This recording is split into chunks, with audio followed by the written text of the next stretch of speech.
미국이 연방기금금리, 즉 기준금리를 또다시 인상했습니다. 이번에 0.25% 올리면서 이제 미국의 기준금리는 1에서 1.25%가 됐습니다. 네, 올 하반기에는 미국의 금리가 한국의 금리를 역전할 수도 있다고 합니다. 워싱턴에서 김범현 특파원입니다. 미국 중앙은행인 연방준비제도는 이틀간의 연방공개시장위원회 정례회의 직후 성명에서 현재의 기준금리 수준을 0.25%포인트 인상해 1에서 1.25%로 조정한다고 밝혔습니다. 지난 3월에 이어 또다시 금리 인상을 단행한 것으로 올 들어 두 번째입니다. 미국의 지난달 실업률이 16년 만에 최저치인 4.3%로 떨어지는 등 양호한 경제 성장이 지속되고 있음을 반영했다고 할 수 있습니다. 연준은 경제 활동이 완만한 속도로 팽창하고 있고 노동시장 조건은 더 강화될 것이며 물가는 중기적으로 목표치인 2% 수준에서 안정화될 것이라고 밝혔습니다. 이번 인상으로 미국의 기준금리는 1.25%인 한국의 금리와 같아지게 됐습니다. 특히 연준이 올해 모두 세 차례의 금리 인상, 즉 올 하반기에 추가 금리 인상이 있을 것임을 시사한 만큼 한국은행이 금리 동결 기조를 이어간다면 미국의 금리가 한국보다 더 높아지는 금리 역전 현상이 발생할 수도 있습니다. 이런 금리 역전은 2007년 8월 이후 10년 만입니다. 연준은 또 성명에서 경제가 예상했던 대로 광범위하게 진전된다면 4조 5천억 달러 규모의 보유 자산에 대한 축소에 나설 계획이라고 밝혔습니다. 정확한 축소 규모는 밝히지 않았지만 시장 전문가들은 매달 110억 달러 수준이 될 것으로 전망하고 있습니다. 이렇게 되면 시중 유동성 감소를 통한 장기금리 상승으로 이어질 수 있습니다. 미국의 이딴 금리 인상에 이어 보유 자산 축소로 한국 등 신흥국들의 외국인 자본이 빠져나가는 자본 유출 압력이 더욱 커질 것이라는 전망이 나오고 있습니다. 워싱턴에서 연합뉴스TV 김범현입니다. 미국 연방준비제도가 기준금리를 인상한 가운데 뉴욕 증시 주요 지수는 혼조세를 보였습니다.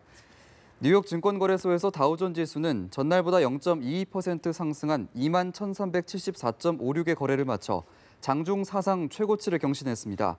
스탠더드 앤드 푸어스 500 지수와 나스닥 지수는 각각 0.1%, 0.41% 하락했습니다.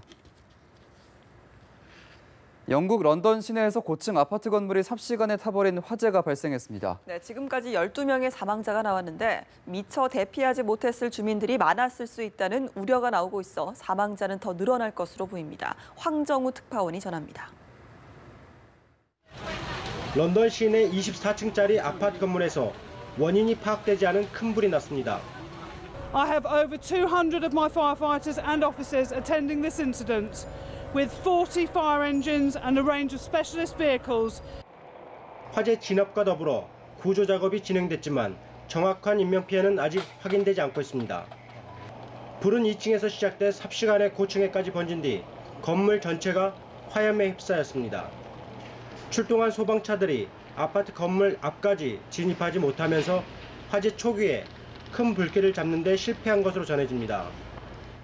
한밤중에 자고 있던 주민들이 화재 대피 요령에 따라 집안에서 대피하고 있었을 가능성이 제기되고 있어 많은 사람이 참변을 당했을 수도 있다는 우려가 제기되고 있습니다. 화염은 7시간 넘게 계속돼 건물 거의 전체가 타버려 무너질 위험마저 있는 것으로 알려졌습니다. 이 아파트는 구청 소유의 임대 아파트로 주로 서민들이 살고 있었습니다. 고층부에서는 화염이 아직 남은 상황에서 화재 원인은 아직 밝혀지지 않고 있습니다. 화재가 완전히 진압되고 건물 내부에서 희생된 이들이 확인되고 나면 희생자가 늘어날 수 있다는 우려가 나오고 있습니다. 아파트 건물 대부분이 타버린 런던 화재 현장에서 연합뉴스 황정우입니다. 네, 런던에서 한밤중에 고층 아파트에 불이 나 순식간에 빌딩 전체로 번지는 바람에 대규모 인명피해가 우려되고 있습니다. 한마디로 아비규환이었는데요. 화재 경보까지 울리지 않았다는 증언과 함께 건물 안전에 심각한 문제가 있었다는 증언도 속출하고 있습니다. 방주희 PD입니다. 시뻘건 화염이 건물 전체를 집어삼켰습니다. 건물 주변은 연기가 자욱하게 번졌고 불덩이들은 쉴 새 없이 땅으로 떨어집니다. 미처 대피하지 못한 입주자들은 옷가지를 흔들며 구원의 손길을 간절하게 호소합니다. 겨우 밖으로 빠져나온 생존자들은 안도의 한숨을 내쉽니다. 하지만 빠져나오지 못한 사람들이 많다며 울먹입니다. We tried to call them, but either phones off or I don't really want to say, but they could be dead. It's quite horrific to know.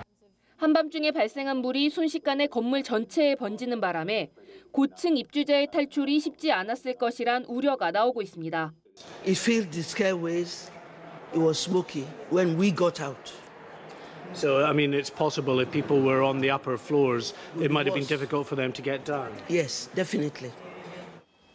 건물의 내부 구조가 복잡한 데다 화재 경보가 울리지 않았다는 증언이 속출해 상당수의 주민이 대피하지 못했을 가능성도 제기되고 있습니다. 또 화재가 난 아파트가 그동안 여러 차례 건물 안전에 심각한 문제가 있었다는 증언도 나와 이번 대참사는 예견된 인재라는 지적도 나옵니다. 연합뉴스TV 방주입니다.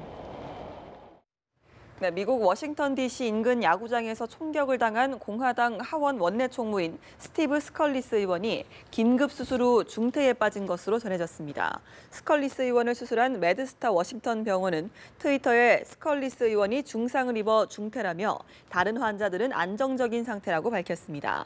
스컬리스 의원은 총격에서 엉덩이에 총을 맞았으며 그 후 병원으로 이송돼 곧바로 수술을 받았습니다. 네, 도종환, 김부겸, 김영춘 장관 후보자 등 여당 의원 3명이 한꺼번에 국회 검증대에 올랐습니다. 김상조 공정거래위원장 임명 강행 여파로 오전 한때 청문회 개최가 파행을 겪기도 했지만 주로 정책 검증에 초점이 맞춰진 분위기에서 늦은 시간까지 진행됐습니다. 홍재성 기자입니다. 김부겸 행정자치부, 김영춘 해양수산부, 도종환 문화체육관광부 장관 후보자가 한꺼번에 인사청문회를 치렀습니다. 오전에 시작될 예정이던 청문회는 김상조 공정거래위원장 임명 강행에 자유한국당이 반발하면서 진통 끝에 오후에 막이 올랐습니다. 야당 의원들은 가장 관심이 집중된 도 후보자를 향해서는 블랙리스트 대책에 대한 우려와 이념 편향성 문제 등을 제기했습니다. 역사 학계를 도종환 블랙리스트를 근거로 문화부 장관으로서 길들이겠다고 선적 통보한 것 다름 아닌가 싶습니다. 북한을 바라보는 시각에 대해서 저는 굉장히 우려를 하고 있습니다. 지금 장관 후보자 입장에서 국가보안법 폐지에 대해서는 어떻게 생각합니까? 도 후보자는 국가보안법 폐지는 신중해야 한다며 야당 의원들의 우려 불식에 공을 들였습니다. 여당 의원들은 도 후보자가 적임자라며 기대감을 나타냈습니다. 검열의 수행자, 문화파탄의 당사자로 조력했던 문체부 조직이 거듭날 수 있도록 꾸려나갈 적임자가 바로 도종환 의원이라고 생각합니다. 야당 의원들이 농지법 위반 의혹을 파고들자 도 후보자는 직접 농사를 지었다면서도 문제가 된 부분은 원상복구하겠다고 몸을 낮췄습니다. 김부겸, 김영춘 후보자 청문회에서도 정책 관련 질의가 많았습니다. 만약에 4만 6천 명이 되면요. 5년간 뽑을 게 아니라 내년에 거의 한 10만 명 뽑아야 효과가 극대화되는 거거든요. 꿀제에 비해서 수산식 꿀제의 규모가 규모상 뭐 얼마나 된지 몇 분의 1이나 된 거 알고 계시죠?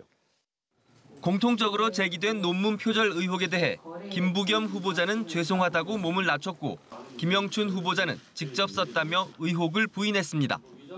연합뉴스TV 홍재성입니다.